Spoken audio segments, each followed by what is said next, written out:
La tech, elle avait un atout formidable à l'époque, c'est que c'était un monde à découvrir, c'était un continent à explorer, et c'était, on le pressentait, une révolution économique en gestation. Mon driver de vie professionnelle a plutôt été de diriger des boîtes, diriger des équipes, lancer des projets, pas forcément créer quelque chose à moi. Et lorsqu'on regarde les classements au niveau de l'OCDE, etc., on se rend compte qu'on est dans un pays qui a une trajectoire de progrès social qui est extraordinaire.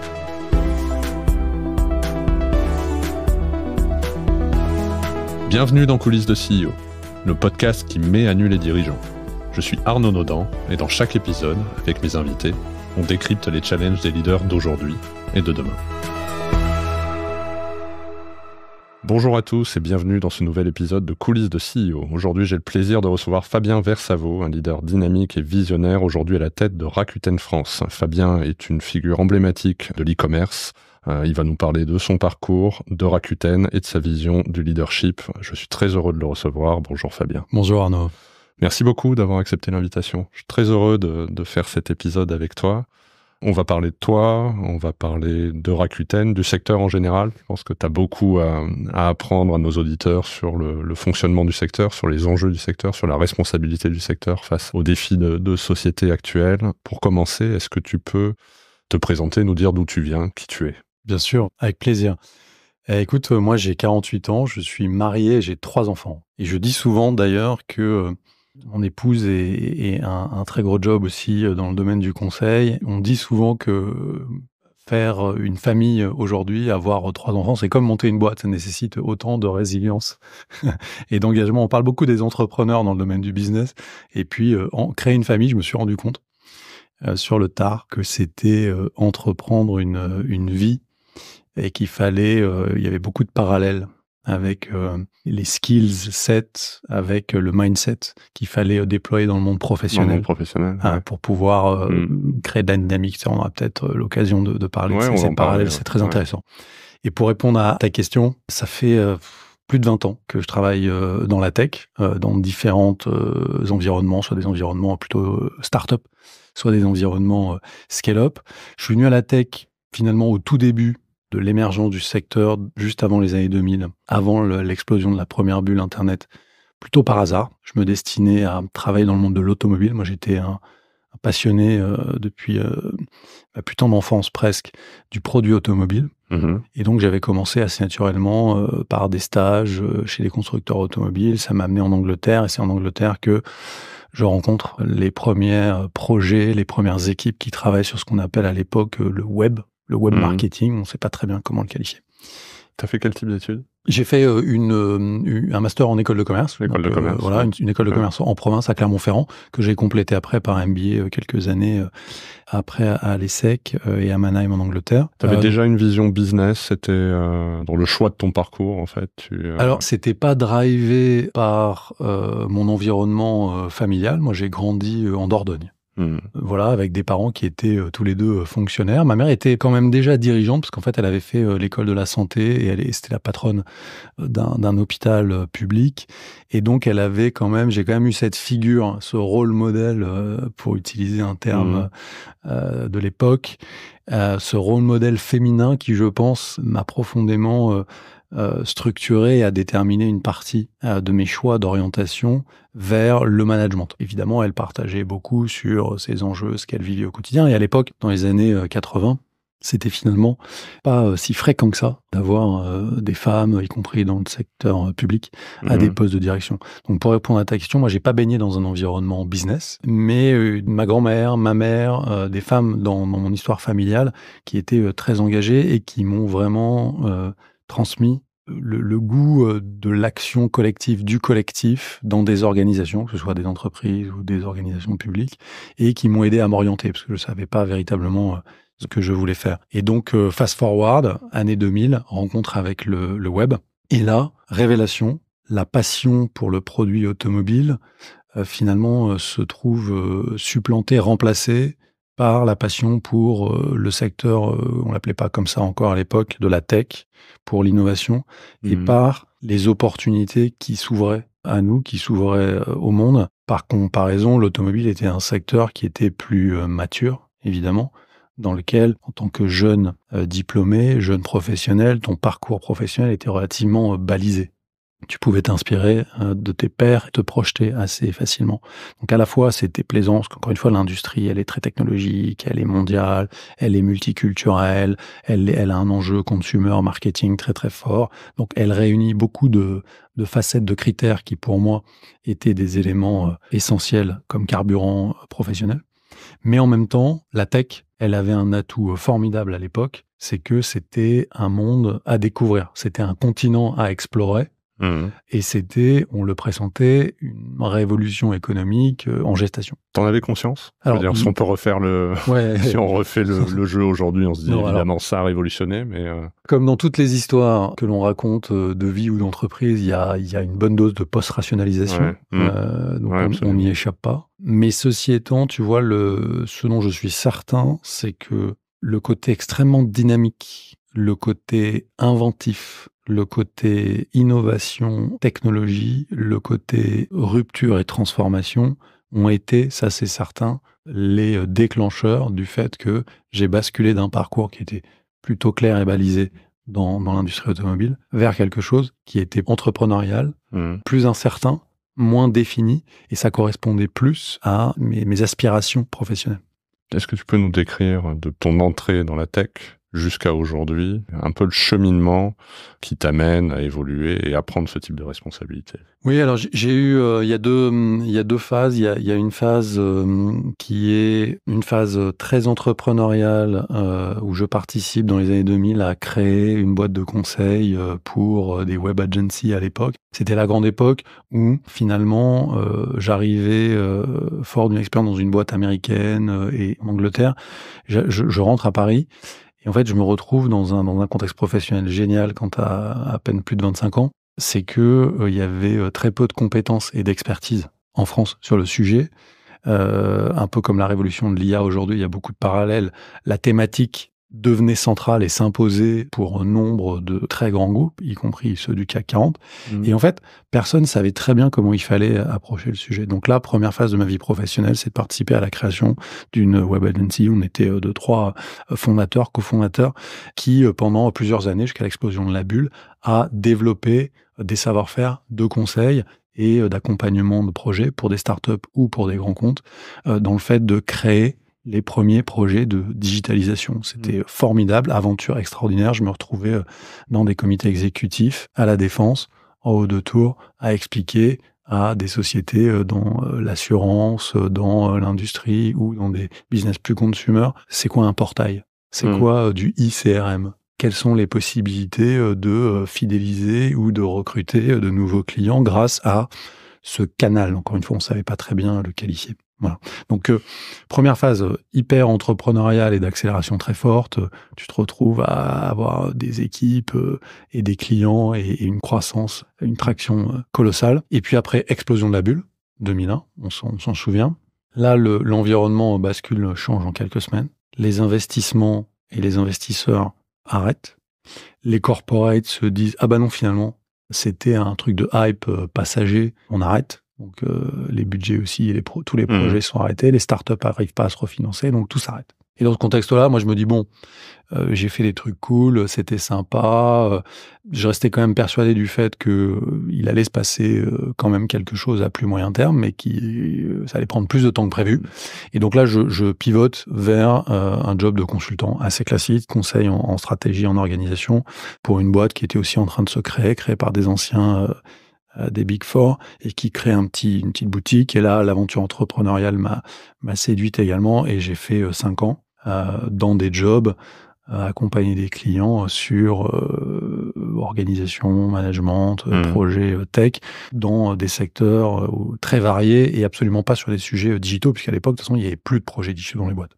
Et à partir de 2005-2006, on commence à observer une réactivation, une renaissance de l'industrie.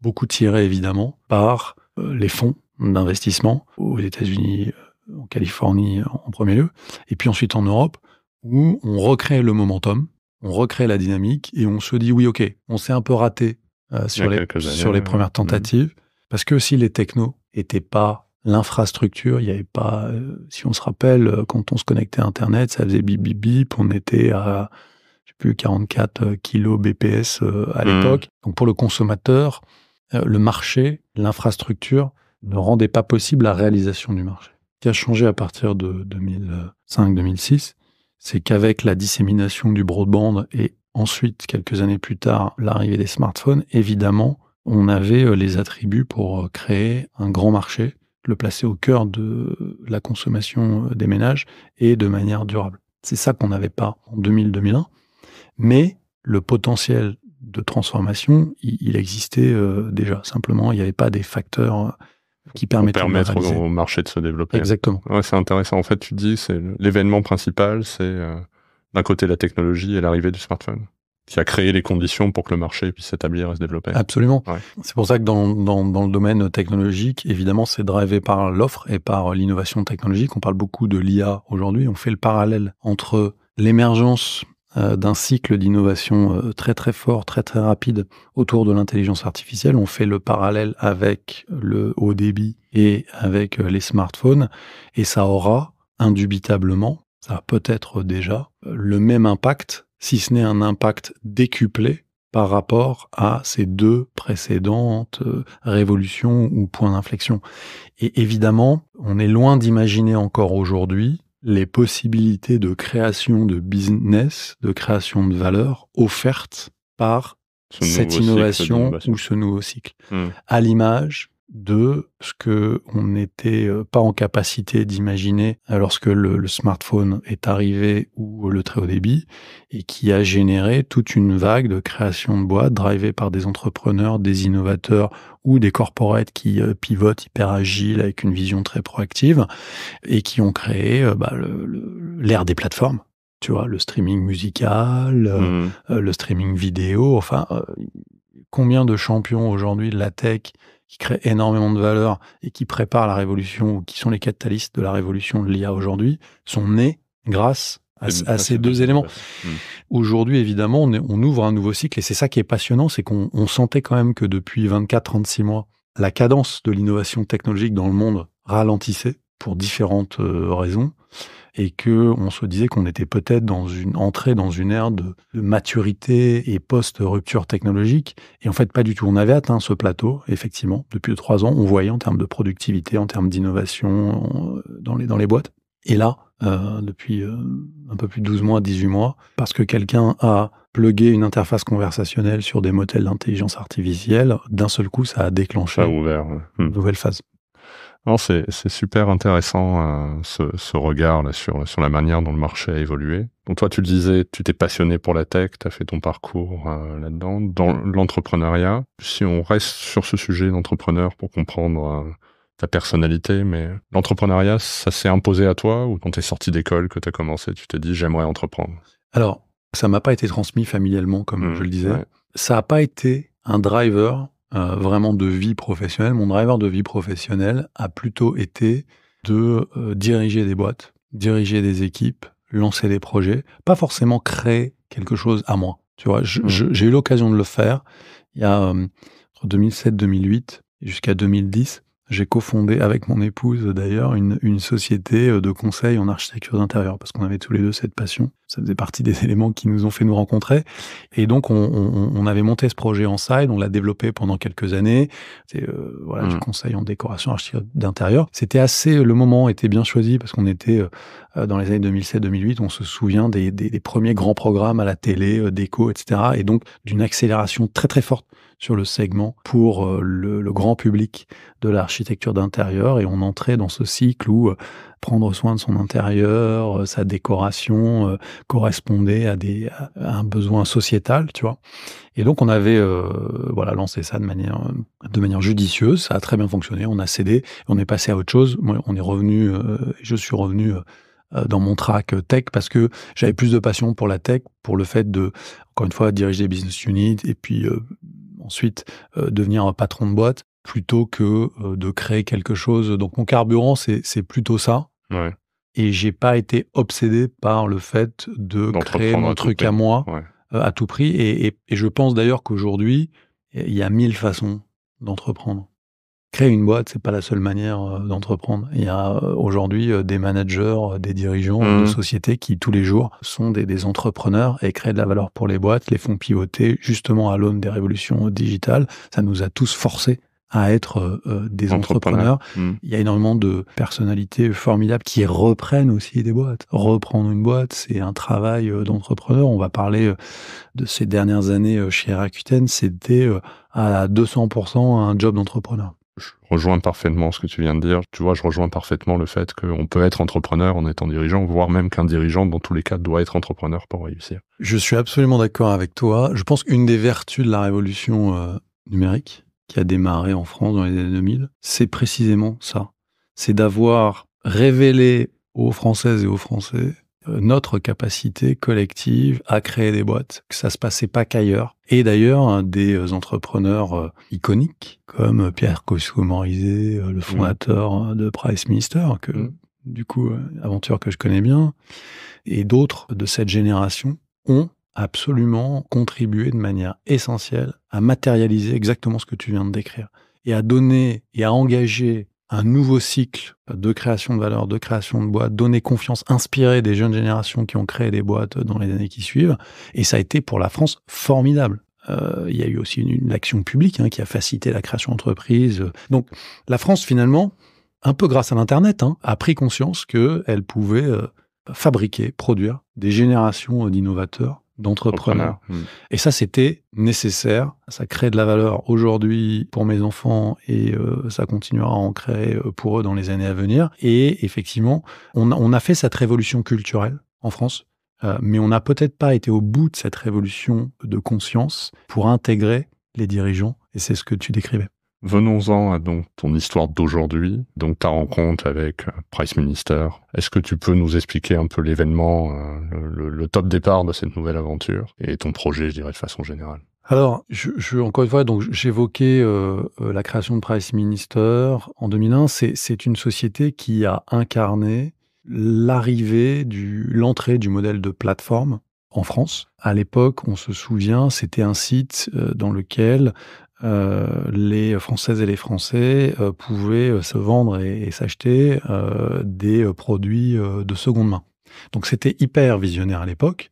Parce que c'était les premières générations de ce qu'on a appelé ensuite les places de marché, les plateformes, voilà, donc une logique d'intermédiation. Et deux, parce que il s'était positionné sur déjà la seconde main, l'économie circulaire, même si on en parlait beaucoup moins. Beaucoup moins à l'époque. C'est dommage, on aurait dû en parler plus tôt. Et eux, en tout cas, avaient anticipé ces mutations, donc ils étaient super visionnaires, au-delà d'incarner, encore une fois, une possibilité d'innovation et d'entreprendre pour tous les jeunes. Moi, j'ai pas fait partie de cette histoire-là. Voilà. Moi, j'ai rencontré les Japonais après que la boîte ait été cédée, on s'en souvient, c'était en 2010, à un conglomérat japonais qui s'appelle donc Rakuten, que personne ne connaissait à l'époque, et qui est finalement, aujourd'hui, c'est la plus grosse boîte de tech japonaise. Ça a été créé en 1997 par Hiroshi Mikitani, qui est, je simplifie, le Musk ou le Bezos japonais, et qui a créé un conglomérat de plus de 70 boîtes dans la tech, qui opère dans 40 pays environ, et qui est coté à l'équivalent du Nasdaq à Tokyo, et qui réalise 230 milliards de dollars de volume d'affaires au niveau mondial sur l'ensemble de ces plateformes. C'est un conglomérat, donc avec un profil de boîte qui est très différent d'une boîte de tech américaine ou chinoise. Rakuten a un profil de conglomérat multilocal, multirégional qui correspondait parfaitement. Donc comment on s'est rencontré avec Mikitani-san? On s'est rencontré à la fois sur le fait qu'effectivement il cherchait en fait à confier à un management local européen les rênes d'une partie de ses business en France et en Europe de l'Ouest, après les avoir achetés quelques années avant, et avec un parcours qui était un peu chaotique. On va pas se le cacher, la boîte étant cotée, les chiffres d'ailleurs sont publics. Il y a eu des années difficiles entre 2013 et 2016, pour Rakuten en France et pour PriceMinister, où l'e-commerce était beaucoup transformé, Amazon arrivait, il y avait des plateformes européennes ou des acteurs européens qui se déployaient. Et donc la boîte avait quand même traversé une crise de modèle, une crise de croissance, panne de croissance et de rentabilité, perte de part de marché. Et donc on s'approchait quand même dangereusement d'une zone... dangereuse. Ouais. Dangereuse. Et d'ailleurs, on voit bien, les plateformes françaises qui ont été créées entre 2000 et 2010, il y en a plusieurs, et peu aujourd'hui figurent encore dans le top 5 ou le top 10 de l'e-commerce en France. On est les seuls. Voilà, donc on a réussi à rebondir et à retrouver les clés de la pertinence sur notre marché et d'une proposition de valeur qui résonne auprès des consommateurs face aux gros concurrents internationaux. Donc c'est ça l'aventure Rakuten, et en fait c'est cette rencontre avec encore une fois Mikitani donc en début 2016 où il a ce projet de confier beaucoup plus les rênes à un management local, de nous empowerer. Voilà, parce qu'il a conscience que finalement, lorsqu'on rachète des boîtes, et surtout lorsqu'on est comme ça un groupe mondial, il y a des challenges culturels qui sont énormes. On sait déjà que réussir un PMI quand on est une boîte européenne et qu'on rachète une boîte européenne, c'est pas facile. Ouais. Et il y a énormément de casse, on le sait. Le plus dur, c'est après le closing. Tous ceux qui l'ont testé le savent. Mais alors, quand on rachète une boîte qui est à l'autre bout du monde, c'est encore plus compliqué. Et donc Rakuten avait évidemment testé un mode d'intégration qui convenait pas très bien, et donc d'essayer de changer son fusil d'épaule. Voilà, avec une config qui était, il faut qu'on investisse, il faut qu'on réinvestisse, on doit absolument créer un modèle de plateforme gagnant, adapté au contexte européen, différent des Américains, différent des Chinois, qui apporte quelque chose d'unique, et on va le faire en mode hyper entrepreneurial et en mode 100% régional et délocalisé. Et voilà. Donc on voit bien que ça correspondait quand même pas mal à ce que j'avais à l'esprit. Et j'arrive à ce moment-là, et c'est ce que nous avons exécuté ces dernières années. Alors avant qu'on parle de la transformation et de tout ce que tu es en train de faire, avec un peu de recul, qu'est-ce qu'il est venu chercher chez toi ? Je pense qu'on s'est retrouvé sur cette vision là précisément, qui était qu'il fallait pas copier ce qui existait déjà, et qu'il fallait, contrairement peut-être à ce que d'autres ont fait en Europe, on peut trouver des exemples de sociétés qui ont investi dans des modèles qui étaient construits pour répliquer Amazon. Mais ce qu'ils n'avaient pas vu à l'époque, ou surestimé, c'est que ces modèles de plateforme, derrière le terme plateforme, il y a une foultitude de réalités opérationnelles, de missions et de propositions de valeurs différentes. Et donc, il n'y avait pas qu'une seule définition, justement, du concept de plateforme. Et que pour pouvoir être compétitif, si on répliquait un modèle très fortement inspiré d'Amazon, il fallait avoir des effets d'échelle colossaux pour pouvoir atteindre la rentabilité que seul un acteur vraiment mondial pouvait exécuter. Et au niveau régional ou multi-pays, en Europe, c'était pas possible. Donc en fait, copier Amazon ne servait à rien. Donc copier Amazon, c'était financer un modèle qui aurait du mal à trouver sa rentabilité. Alors c'est facile pour moi de le dire aujourd'hui, mais c'est ce qui s'est passé. Quand on regarde nombre de sociétés d'e-commerce en Europe, pure player, c'est exactement ce qui s'est passé ces 5 ou 10 dernières années. Elles n'ont pas réussi à trouver leur modèle parce qu'elles n'ont pas réussi à mettre en musique les effets d'échelle, à la fois sur la demande et à la fois sur l'offre, qui sont nécessaires pour opérer de manière profitable une plateforme. C'est ça le learning majeur. En tout cas, ce modèle de plateforme. Ce que tu veux dire, c'est que, en fait, aujourd'hui, lancer une plateforme pour concurrencer ou copier Amazon, si tu le fais pas au niveau mondial, t'as pas l'effet d'échelle du côté consommateur ou du côté de l'autre partie de la plateforme, t'as pas suffisamment de volume finalement pour trouver le point de break-even pour pouvoir opérer une plateforme de ce type. Absolument, en fait. Absolument. Ou alors il faut être prêt à investir. C'est que les coûts sont tels pour opérer les une effets plateforme de comme seuil, ça. les effets d'échelle aujourd'hui sont tels qu'il est peu probable que sans innovation, sans penser à un modèle qui soit profondément différent, tu puisses acquérir de la part de marché de manière soutenable, simplement en répliquant le modèle.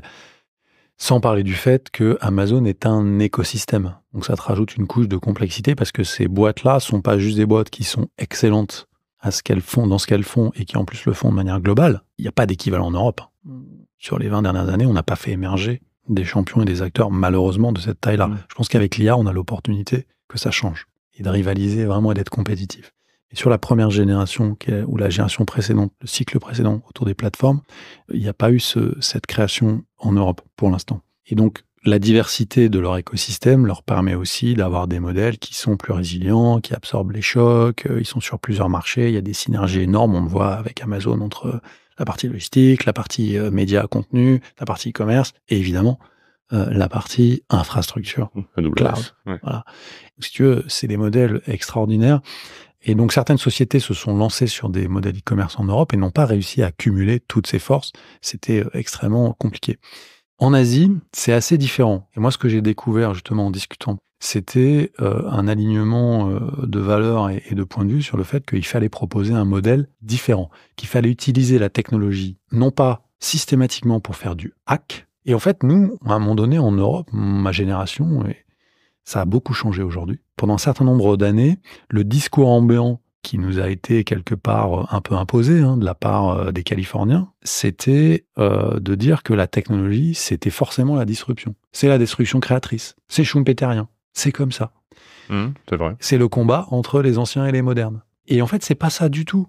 Et moi, j'étais, en tant qu'Européen, j'étais un peu enfermé dans ce mindset. Et la rencontre avec Rakuten, c'était, mais en fait, ah ben non, mais il se passe des trucs à l'Est. Et en fait, quand tu vas au Japon ou quand tu vas dans d'autres pays en Asie, le facteur culturel historique, ça veut dire que, en fait, la vision de ton rôle en tant qu'innovateur n'est pas du tout le même. Tu crées des technologies, mais tu crées de la valeur au travers de l'accompagnement que tu crées pour ton écosystème, tu vois, pour les organisations qui sont en contact. C'est presque symbiotique. On revient d'ailleurs à la vraie définition de l'écosystème, la relation symbiotique. Un écosystème, c'est pas des gens qui se tapent dessus.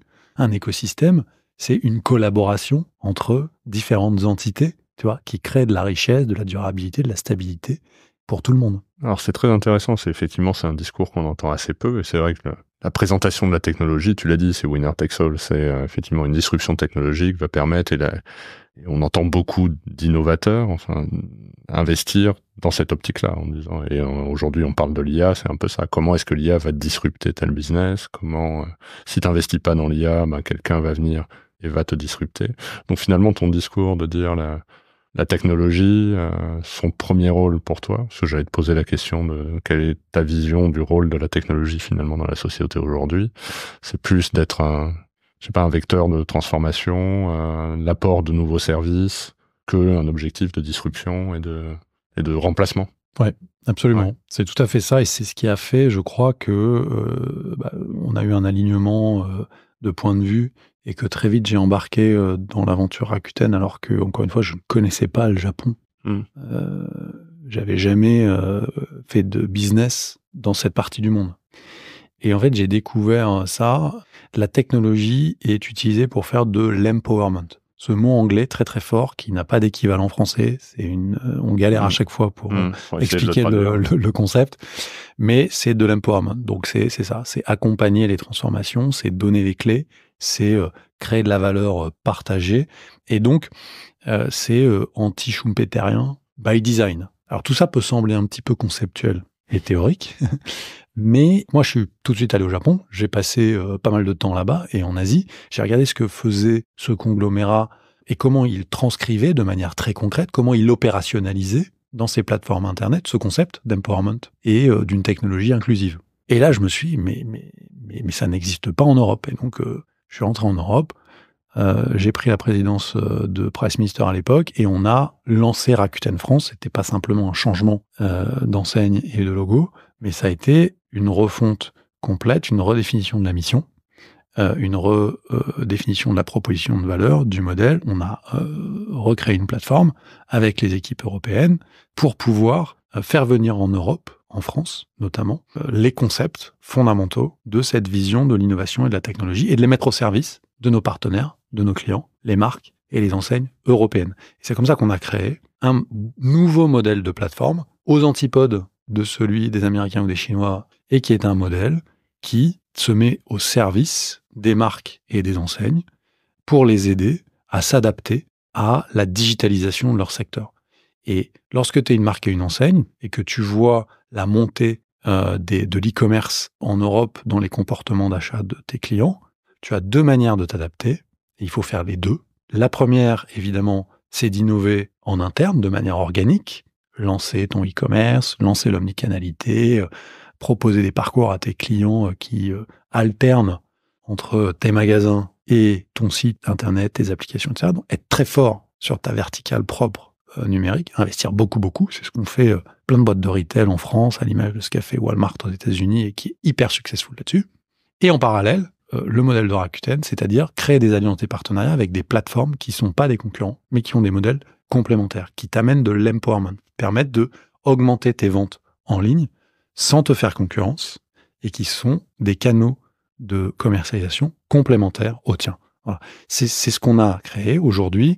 On peut le définir comme un modèle de shopping mall ou de department store, si on fait le parallèle avec le monde physique. Voilà, donc très concrètement, la plateforme que nous avons créée, elle héberge 12 000 boutiques de commerçants qui sont à la fois des grandes marques et des grandes enseignes, Carrefour, Darty, Boulanger, Feu Vert et bien d'autres, Disney, Unilever, Bosch et d'autres, et toute une longue traîne de commerçants qui trouvent sur la plateforme la possibilité d'ouvrir une boutique virtuelle à leur couleur et d'engager, de se connecter à une partie des Françaises et des Français qui visitent pas naturellement leur magasin physique ou leur propre site e-commerce lorsqu'ils en ont. Donc, c'est ça la vision, la transcription très opérationnelle de cette mission d'empowerment, de cette utilisation de la technologie dans un modèle partenarial au service des retailers et des marques, et non pas dans une logique de choc et de remplacement. Tu l'as exprimé très clairement, enfin, on voit bien la proposition de valeur, mais ton élément de différenciation, parce qu'après il y a plein de questions qui peuvent être posées aujourd'hui sur comment tu as créé le trafic, parce que j'imagine que pour qu'il y ait un intérêt à venir ouvrir sa boutique digitale sur Rakuten, il faut qu'il y ait du trafic, donc j'aurais des questions sur l'offre ou la poule, enfin où est-ce que tu attaques quoi finalement. Mais cette vision, dire ok, la technologie, ça sert à rien de vouloir faire la même chose qu'Amazon, voire même c'est suicidaire, donc il faut trouver un nouveau modèle. Ton plan était clair au départ? Alors, on parlait de post-rationalisation. Évidemment, on se retourne, on regarde l'histoire et le chemin parcouru et on a toujours souvent tendance à l'évaluer, à l'analyser à l'aune de la situation actuelle. Non, la réponse est évidemment, c'était pas aussi construit. Moi, j'étais hyper inspiré par ce qui se passait au Japon. En revanche, culturellement, les pratiques sont pas du tout les mêmes. La structure de l'e-commerce est pas du tout la même. Donc, l'effort d'adaptation, de localisation, tu vois, la partie qui était le taux de commonalité et le taux de custom à l'Europe, c'était pas hyper clair. Donc, on a une boîte de tech, on est digital native. On a la chance d'avoir 34 nationalités, on est très agile, les équipes sont en Europe, et donc on a fait aussi beaucoup de test and learn. Et pour créer cette magie d'un modèle de plateforme, qui est d'arriver à synchroniser la dynamique sur le supply, l'offre, et la dynamique sur la demand, c'est ce qu'on appelle des modèles bifaces. Et en fait, la réponse, c'est qu'il faut faire les deux en même temps. À partir du moment où tu as investi du temps, des ressources, du capital et des people, tu vois, des deux côtés. Et à un moment donné, les curseurs que tu as fait bouger s'alignent, les planètes se synchronisent et les effets de réseau se mettent en place. J'allais dire le modèle s'alimente. Exactement. Et la pompe commence à tourner. Mais pendant un moment, tu sais pas si là, vraiment... ça demande du cash. Là, exactement. Et donc là, il faut du cash, il faut de la résilience et il faut être clair dans sa vision, dans sa mission. Il faut évidemment savoir bien s'entourer avec des femmes et des hommes qui sont passionnés par l'aventure et qui ont énormément d'impact.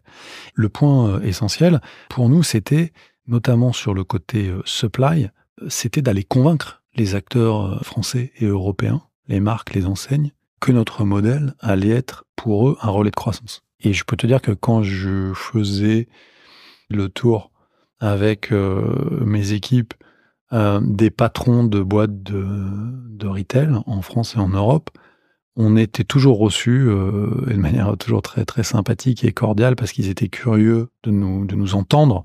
En revanche, la très grande majorité d'entre eux, ils étaient ultra sceptiques. Déjà, encore à l'époque, un certain nombre n'étaient pas vraiment convaincus qu'il fallait faire son propre site e-commerce. Donc, nouer des alliances avec une plateforme tierce qui venait nous expliquer que non, mais vous inquiétez pas, monsieur, je vais pas m'accaparer votre data, je vais vous créer un environnement brand safety, je vais vous amener des consommateurs qui vont acheter des choses dans vos magasins et qui au final vont vous générer de la marge brute et une rentabilité qui va être supérieure à celle du développement de vos magasins, par exemple. Il a fallu convaincre. Et en fait, on a eu de la chance, comme toujours, c'est qu'on a rencontré des personnalités, et justement des innovateurs et des entrepreneurs. Même dans ces grands groupes de retail, il y en a beaucoup. Et donc, on a démarré notamment avec Boulanger sur vraiment premier partenaire retail. On a connecté ces magasins, à notre plateforme en proposant du click and collect, donc de l'omnicanalité, ce qui n'existait pas et ce qui, pendant le Covid, nous a permis d'être un vrai partenaire. Donc voilà, donc on a démarré comme ça, bootstrap, etc. Et puis, le deuxième pari entrepreneurial, c'est le cashback, les fidélisations. Et donc là, on est sur la facette du business demande. Le constat, c'était quoi? C'était que en Europe, l'e-commerce était développé au travers de la publicité en ligne, ce qui a fait la fortune des GAFAM.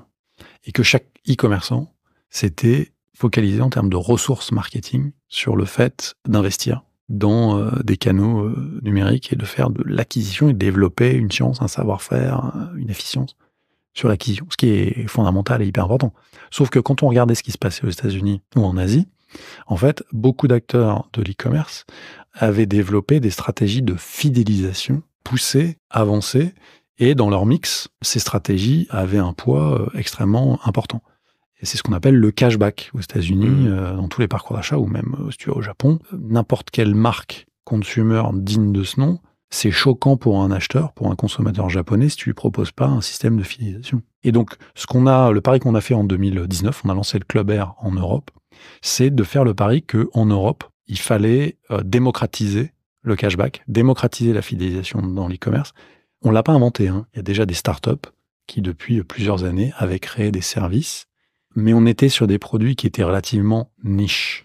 Et ce que nous, on a voulu faire, c'est démocratiser, et on a investi beaucoup pour rendre ce service populaire, pour le placer au cœur des parcours d'achat. Aujourd'hui, on a 13 millions de membres, c'est près d'un acheteur sur 3 en France.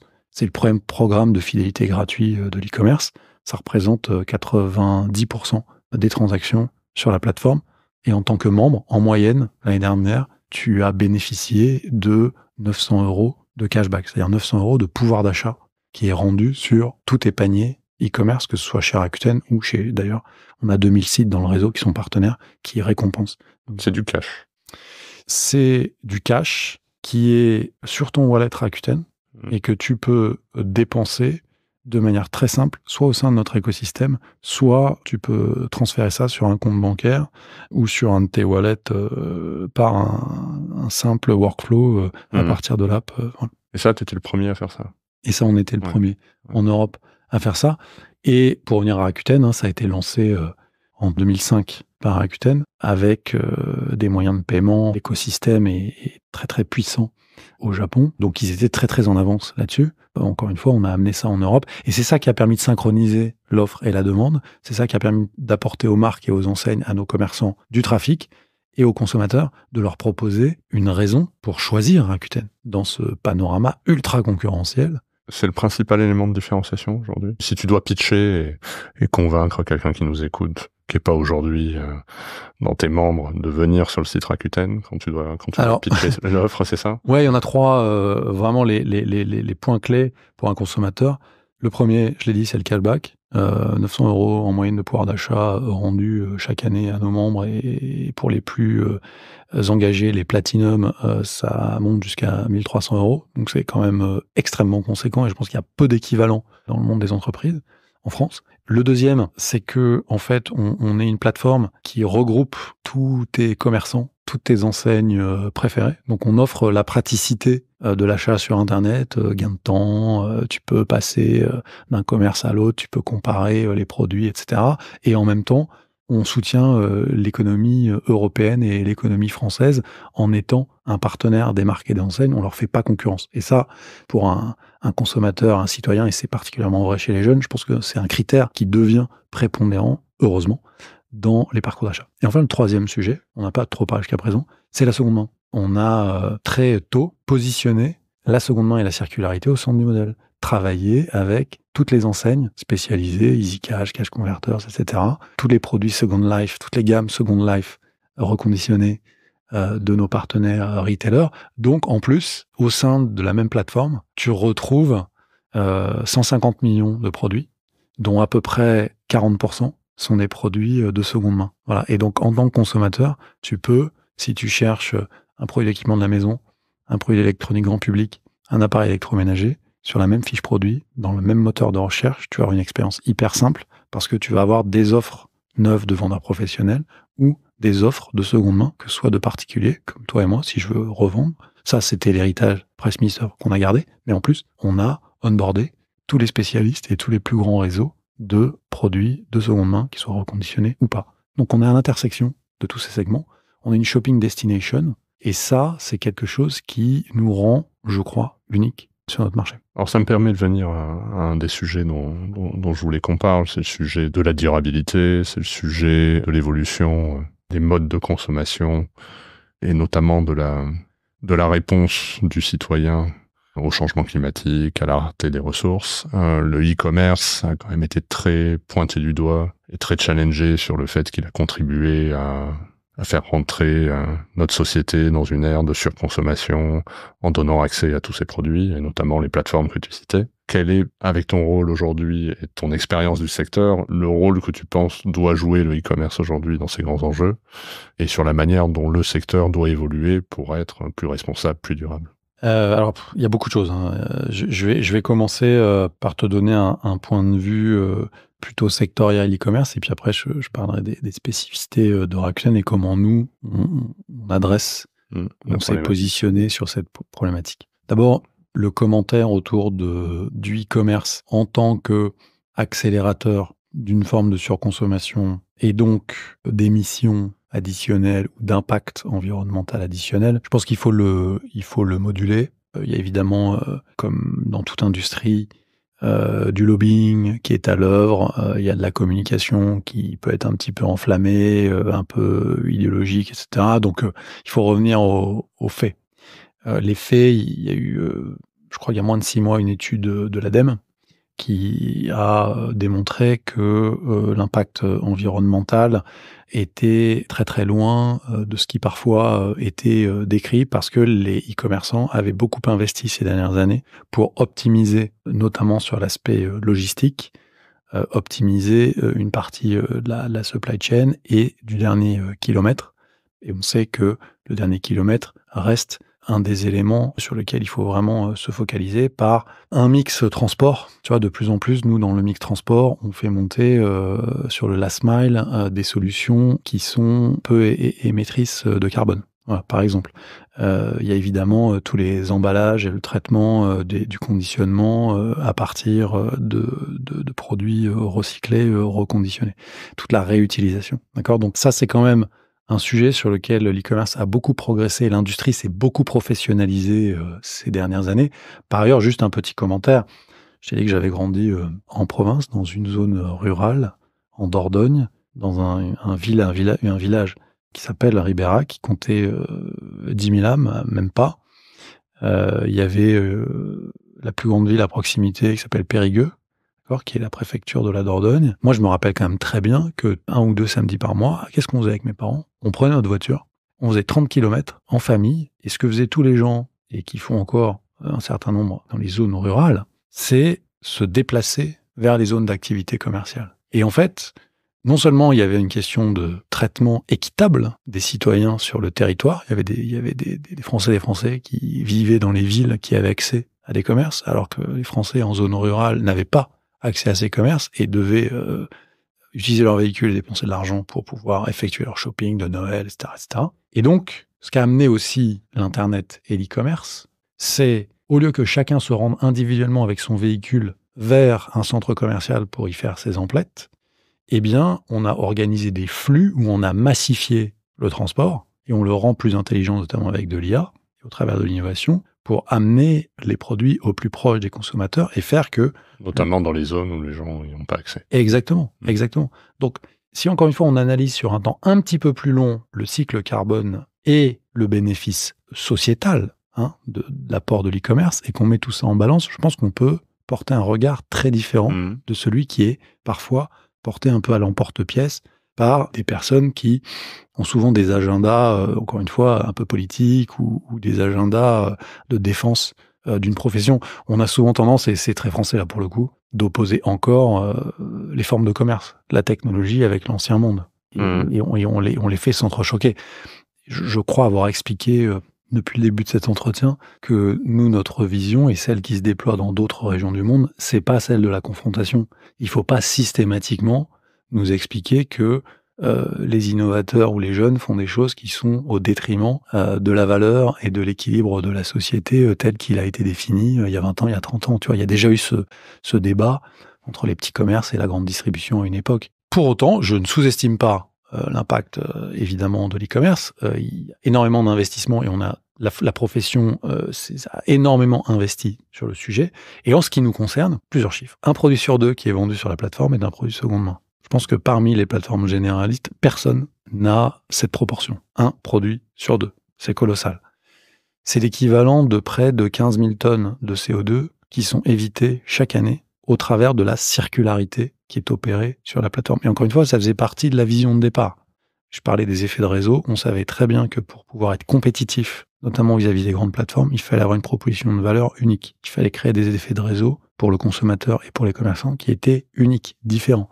C'est aussi pour ça qu'on s'est positionné très tôt sur la seconde main. Plus de 13 000 tonnes d'équivalent carbone annuel, j'ai dit, d'évitement. Aujourd'hui, on atteindra le net zéro en 2026, ce qui, pour notre industrie, est, je pense, très volontaire. Ouais. Si j'en reviens à ton rôle de dirigeant, ta personnalité de dirigeant, qu'est-ce qui a été le plus compliqué dans cette transformation ? On disait finalement c'est presque un retournement, l'histoire Price Minister, Rakuten. C'est un gros pivot, une remise dans une trajectoire de croissance. Quand on t'écoute, c'est très inspirant, très successful. Qu'est-ce qui a été le plus compliqué pour toi, en fait, dans la conduite d'une telle transformation avec les équipes Ouais, je vais m'approprier une citation d'un sportif français emblématique alors qu'on approche des JO. C'est Yannick Noah, quand il avait repris le capitanat de l'équipe de France de Coupe Davis. On lui avait posé la question, qu'est-ce qui était le plus difficile? Ensuite, il s'est mis à tout gagner. Et en fait, le banc, entre guillemets, le line-up était proche, tu vois. Les joueurs étaient les mêmes, C'était une génération hyper talentueuse et à un moment donné, elle n'arrivait pas à gagner. Et qu'est-ce qui a fait que d'un seul coup, ils ont retrouvé le chemin de la victoire? Et en fait, lui, il l'a résumé très bien. Il a dit, en fait, il y avait une culture de la lose. Et le plus dur dans ce que j'ai fait, je cite encore une fois, c'est de casser la culture de la lose. Spontanément, ma réponse à ta question, c'est la même. C'est-à-dire que ce qui était, je pense, important, c'était d'arriver à embarquer les équipes, et c'est ça un retournement, c'est ça le socle, je crois, d'un retournement, c'est d'arriver à endiguer la spirale négative dans laquelle, le collectif s'est enfermé à cause de la baisse de part de marché ou de chiffre d'affaires de la boîte. Et donc la baisse de la reconnaissance de la boîte et de la fierté associée à la marque, au collectif. Et arriver à casser ça en élaborant une nouvelle vision, en définissant une nouvelle mission, en recréant, tu vois, une envie de croissance, un désir de croissance, l'envie de remonter sur le ring en l'occurrence, ou de retrouver le terrain pour à nouveau être compétitif et se battre pour ça, c'est ce pivot-là qu'il faut faire. Alors tu le fais de deux manières, je pense. Il faut le faire évidemment en étant très précis, très clair, en investissant énormément de temps, et c'est modestement, je crois, ce que j'ai fait sur le fait de communiquer, d'expliquer, d'être très très clair et d'être très exigeant vis-à-vis de toi-même et tes équipes sur la manière dont tu formalises ta mission, dont tu définis ou tu redéfinis ta mission, dans la manière dont tu fais le tri entre les actifs, les atouts, ce qui est super, qu'il faut garder, qu'il faut valoriser, tu vois, et ce qui est devenu obsolète, ce qu'on n'a pas su bien transformer et qu'il faut donc changer, réinventer, tu vois. Et donc ça nécessite de la part, je pense, du management, du leadership, un travail de vision, un travail de conviction, d'explicitation, de transparence sur les chiffres aussi, tu vois, qui est essentiel. Et en fait, tu te rends compte, et moi j'ai été un peu surpris par ça, tu te rends compte assez rapidement que quand tu fais ça, l'adhésion des équipes, notamment sur la dimension, écoutez les gars, on a un problème de modèle économique, une entreprise doit créer de la valeur, et le juge de paix, pour savoir si collectivement on déploie un bon modèle, le juge de paix, au final, c'est la marge et la valeur que l'on crée. En fait, quand tu refocuses le discours là-dessus, je me suis rendu compte, j'avais un peu peur au début, d'une forme de pushback. Et en fait, à partir du moment où j'ai refocalisé le discours, encore une fois, sur ces 3 priorités, sur ces 3 piliers, l'adhésion est venue assez rapidement. Et ensuite, tu as 2 types dans des entreprises qui ont un historique comme ça assez long et un collectif qui est souvent là depuis des années. Tu as vraiment, je dirais, 2 types de situations pour simplifier. Tu as une situation où tu as des gens qui n'ont pas envie d'adhérer et de s'embarquer à nouveau dans ce travail de retournement, de conquête. Il faut de l'énergie, il faut se retrousser les manches, il faut avoir envie de changer. Et tu as dans toutes les organisations humaines, tu as des personnalités qui sont pas à l'aise dans ce type d'environnement ou qui considèrent que elles doivent changer de boîte pour pouvoir accélérer leur développement professionnel ou personnel. Et donc, ces personnes-là, dès le départ, il faut avoir un discours de transparence sur ce que tu attends d'eux, de manière à ce qu'il n'y ait pas d'ambiguïté et que tu puisses les accompagner dans leur prochaine destination professionnelle. Et à l'inverse, tu te rends compte qu'il y a plein de gens qui sont dans l'entreprise, qui adorent l'entreprise, qui sont là depuis très longtemps et qui ont en eux une capacité de rebond et de réinvention extraordinaire. Et qui sont prêts à repartir au combat, à réaccélérer, à se réimpliquer à 200%, à partir du moment où ils sont OK avec ta vision, ils y adhèrent, ils comprennent pourquoi on fait les choses, ils sont OK avec ton référentiel de valeur de priorité, et d'un seul coup, voilà, ils se révèlent et ils apportent énormément à ton projet, parce qu'ils sont dépositaires, tu vois, de savoir, de savoir-faire. Évidemment, il faut aussi faire venir des talents de l'extérieur. Moi, aujourd'hui, dans mon comité exécutif, c'est 2 tiers, 1 tiers. J'ai 2 tiers de Rakuténiens qui sont là, pour beaucoup même avant moi, qui étaient de l'époque Price Minister, tu vois, et que j'ai fait monter, et on est monté ensemble, et on a bâti le projet ensemble. T'as mis 1 tiers de son œuvre. Et 1 tiers, c'est plutôt des recrutements qu'on a fait venir, soit de licornes français, soit de groupes, pour aller chercher une expertise qu'on n'avait pas. Tu es très actif sur les réseaux sociaux. Tu communiques beaucoup, mais pas uniquement sur Rakuten, sur les chiffres, sur votre proposition de valeur, mais même à titre personnel, la famille, qui est quelque chose qui m'a interpellé parce que j'ai trouvé ça assez rare. Assez peu de dirigeants communiquent comme ça, qui moi, personnellement, m'a beaucoup plu parce que je me mets dans cette catégorie-là et j'avais fait le choix, à titre personnel, puis avec l'équipe, de vouloir incarner une communication de dirigeants presque, pas dire politique, mais avec des convictions, avec des combats, et qui est encore assez rare aujourd'hui, notamment dans des boîtes d'une certaine taille. Il y a beaucoup d'entrepreneurs qui le font, mais des CEO de grandes entreprises qui font ça, c'est assez rare. Donc pourquoi ? Pourquoi ? Parce que, on l'évoquait un peu tout à l'heure, ma culture, mon style de management, et ce qui me définit professionnellement et ce qui m'a construit ces dernières années. La réponse, le pourquoi, c'est pour toutes ces raisons-là. 1, parce que je rencontre plein de jeunes gens aujourd'hui, quand je suis parrain de programmes dans des universités ou des écoles de commerce ou de la formation continue.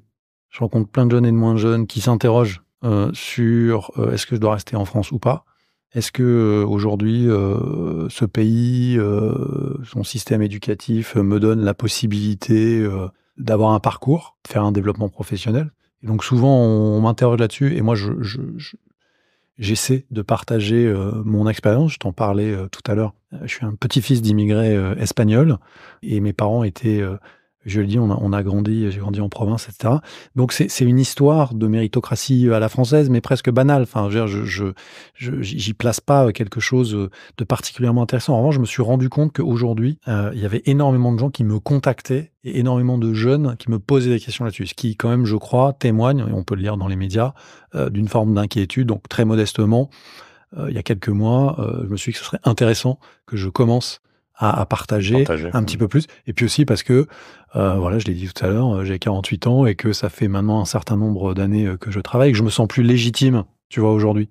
J'ai 3 enfants aussi et le fait que mes enfants aujourd'hui commencent à grandir, j'ai une fille qui a 12 ans, tu vois, elle m'interroge beaucoup sur le monde et c'est un des aspects aussi sur lesquels j'essaie de prendre la parole et dans l'entreprise d'agir, d'aligner les prises de parole avec les actions dans l'entreprise. Le deuxième sujet, c'est D&I, Diversity and Inclusion. Tu vois, moi, j'ai une fille qui a 12 ans et j'essaie de lui expliquer qu'il n'y a pas de limite de genre, de lui expliquer que, quel que soit son projet, ses projets dans la vie, je pense qu'en France, aujourd'hui, les conditions, même si elles ne sont pas parfaites, mais les conditions sont réunies pour qu'elle puisse s'engager dans n'importe quel parcours, faire ce qu'elle veut. Et il y a très très peu de pays au monde qui offre ça. Encore une fois, c'est pas parfait, mais lorsqu'on se compare lorsqu'on regarde les classements au niveau de l'OCDE, etc., on se rend compte qu'on est dans un pays qui a une trajectoire de progrès social qui est extraordinaire. Voilà. Donc, j'avais envie aussi d'en parler parce que dans les médias, on entend beaucoup les Cassandres. On entend beaucoup les gens qui viennent nous parler des problèmes, mais ces gens-là, souvent, sortent pas beaucoup d'Europe. Ils gardent pas énormément. Et moi, j'ai la chance d'avoir des benchmarks en Asie, aux États-Unis.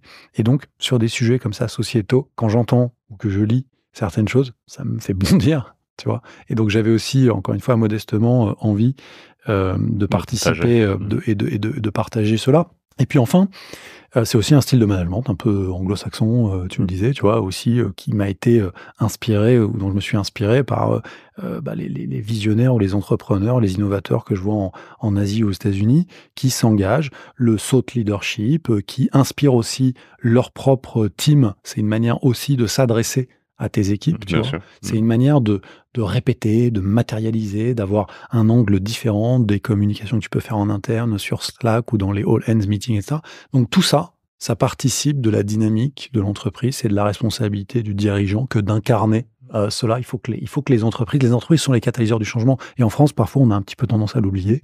On se retourne très vite, peut-être trop souvent, sur l'État, la force publique et les pouvoirs publics qui sont essentiels. Mais aujourd'hui, parler de l'IA, trop souvent, on a une vision défensive de l'IA et donc c'est au patron de boîte d'expliquer que le progrès social, il s'appuie sur le développement des entreprises, sur la prospérité des entreprises et sur l'intelligence artificielle, la technologie. J'en suis 100% convaincu et tu sais, j'ai tendance à dire en interne ou moi-même dans mes communications que l'État peut faire plein de choses, l'individu peut faire tout un tas de choses, mais s'il y a bien un lieu qui est responsable de la transformation, qui a la responsabilité de la transformation de la société, c'est l'entreprise. Et que finalement, les dirigeants, et je pense qu'on n'est pas tous d'accord là-dessus, mais que le rôle du dirigeant, c'est bien d'incarner cette vision-là et finalement de s'engager, quoi.